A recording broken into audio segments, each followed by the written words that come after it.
إن الحمد لله نحمده ونستعينه ونستغفره ونستهديه، ونعوذ بالله من شرور أنفسنا وسيئات أعمالنا. من يهده الله فهو المهتد، ومن يضلل فلا هادي له. وأشهد أن لا إله إلا الله وحده لا شريك له، وأشهد أن نبينا محمدًا عبده ورسوله، خيرته من خلقه وأمينه على وحيه، صلوات ربي وسلامه عليه. يا أيها الذين آمنوا اتقوا الله حق تقاته ولا تموتن إلا وأنتم مسلمون. عباد الله، إن هذا الكون يجري وفق تقدير العزيز العليم ومراد الخبير الحكيم وأمر الخالق سبحانه. ألا له الخلق والأمر، تبارك الله رب العالمين. فالله سبحانه هو المدبر للمخلوقات، لا يعجزه شيء في الأرض ولا في السماوات، بيده الخزائن والبركات، وإن من شيء إلا عندنا خزائنه، فخزائنه سبحانه ملأى لا تنفد ولا تبلى، وآلاؤه لا تعد ولا تحصى، وخيراته لا تزول ولا تفنى. قال عليه الصلاة والسلام فيما يرويه عن ربه: يا عبادي لو أن أولكم وآخركم وإنسكم وجنكم قاموا في صعيد واحد فسألوني فأعطيت كل إنسان مسألته، ما نقص ذلك مما عندي إلا كما ينقص المخيط إذا أدخل البحر.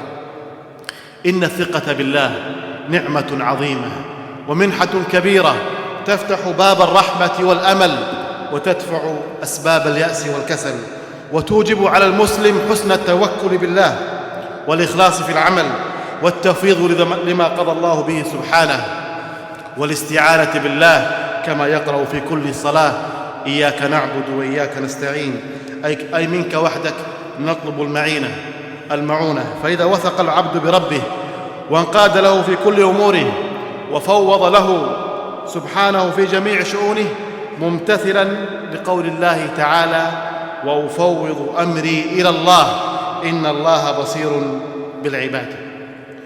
فيا من وثقت بربك وفوضت إليه أمرك، عليك بحسن الظن به سبحانه، فظنوا بالله أحسن الظن، وثقوا به سبحانه في المنن والمحن، ولنعلم أن معاشنا وأرزاقنا بيد الله، فثقوا به تمام الثقة وتوكلوا عليه حق التوكل.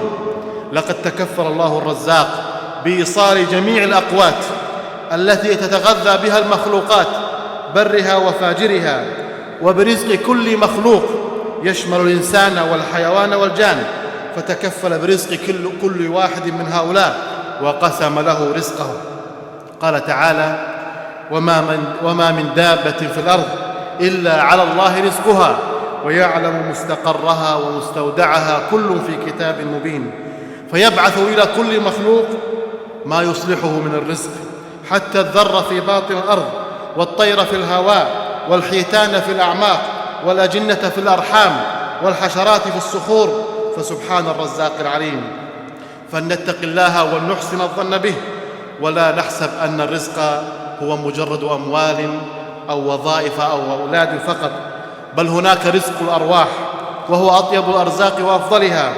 والرزق النافع هو الذي يوصل العبد إلى أعلى الغايات، وهو الإيمان والتوحيد، الذي يرزقه الله سبحانه من يستحقه ويشكره، فيمن سبحانه برزق القلوب بالعلوم النافعة والإيمان الصحيح، فإن القلوب لا تصلح ولا تفلح ولا تطمئن حتى يحصلها العلم بالحقائق النافعة والعقائد الصحيحة، ثم التخلق بالأخلاق الجميلة والتنزه عن الأخلاق الرذيلة.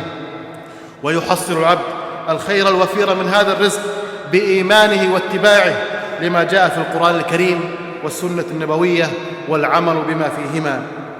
ومن الأرزاق رزق خفي بأن يرزق الله العبد القناعة، فيقنع العبد في نفسه ويرضى بما آتاه الله من مال وولد، وهذا ما مدح به النبي صلى الله عليه وسلم العبد الموفق. فعن عبد الله بن عمرو رضي الله تعالى عنهما أن النبي صلى الله عليه وسلم قال: قد أفلح من أسلم ورزق كفافا وقنعه الله بما أتاه. ومن جميل الرزق أن يغني الله عبده بحلاله عن حرامه وبفضله عمن سواه، وهذا ما علمه النبي صلى الله عليه وسلم أمته وأن يحرصوا عليه. فعن علي رضي الله تعالى عنه أن مكاتبا جاءه فقال: إني قد عجزت عن مكاتبتي فأعني. قال: ألا أعلمك كلمات علمنيهن رسول الله صلى الله عليه وسلم؟ لو كان عليك مثل جبل ثبير دينا أداه الله عنك. قال: علمني.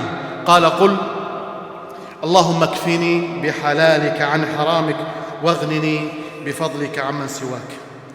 إذا رزق الله العبد العلم النافع والإيمان الصحيح والرزق الحلال والقناعة بما أعطاه الله منه فقد تمت أموره واستقامت أحواله الدينية والبدنية. وهذا النوع من الرزق هو الذي مدحته النصوص النبوية واشتملت عليه الأدعية النافعة. ومن لا يملكه فهو الفقير فعلا الذي يرثى له. والرزق أيها الإخوة يطلبك كالأجل أينما كنت، فلا ينقطع رزقك حتى تنقطع أنفاسك وحتى تفارق الروح الحلقوم. وإذا تأمل الإنسان في رزق الله عز وجل لعباده امتلأ قلبه يقينا وتوكل عليه سبحانه، فترتاح نفسه ويطمئن قلبه.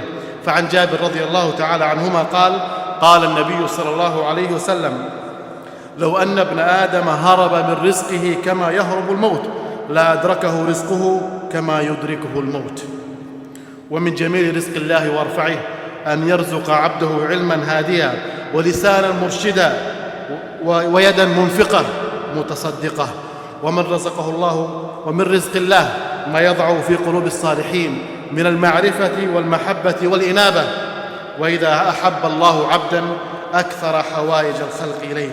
أيها المسلمون، هناك فكرة خاطئة يعتقدها بعض الناس، وهي أنهم يظنون أن مجرد عطاء الله لخلقه وتوسعته عليهم في المال والصحة والبلد دليل على محبة الله لهم، وهذا فهم غير صحيح. فكثرة الرزق في الدنيا كقلة الرزق لا تدل على محبة الله تعالى العبد ورضاه عنه، لأن الله يعطي الدنيا من يحب ومن لا يحب، بينما الآخرة وأعمالها لا يعطيها إلا لمن يحبهم. قال الله تعالى عن شبهة بعض المشركين وما احتجوا به وقالوا: نحن أكثر أموالا وأولادا وما نحن بمعذبين. قل إن ربي يبسط الرزق لمن يشاء ويقدر ولكن أكثر الناس لا يعلمون. وما أموالكم ولا أولادكم بالتي تقربكم عندنا زلفى إلا لمن آمن وعمل صالحا فأولئك لهم جزاء الضعف بما عملوا وهم في الغرفات آمنون. وقال تعالى: كلا نمد هؤلاء وهؤلاء من عطاء ربك وما كان عطاء ربك محظورا انظر كيف فضلنا بعضهم على بعض وللآخرة أكبر درجات وأكبر تفضيلا. أقول قولي هذا وأستغفر الله لي ولكم فاستغفروه إنه هو الغفور الرحيم. الحمد لله وحده والصلاة والسلام على من لا نبي بعده.